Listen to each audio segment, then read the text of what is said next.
тема Криму для нас є дуже важливою. І тому одна з причин, чому я радий бути тут, тому що для мене і на посаді посла в Сполучених Штатах, і зараз, як голови правління Українського кризового медіа-центру, як громадянина України, питання Криму, питання кримсько-татарського народу – це одна з тем, яку я постійно відслідкую, тому що вважаю, це частина розбудови України і боротьбу за територіальну цілісність і суверенітет України.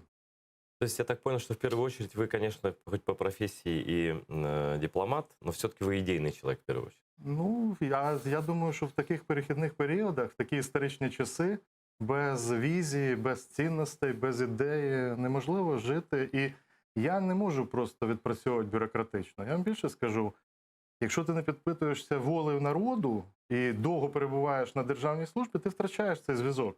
Ну, мені щастить, я не втрачаю. Я так роки 3, 4, 5 в державній службі, потім серед народу. Отак от уже третій чи четвертий раз за історію України.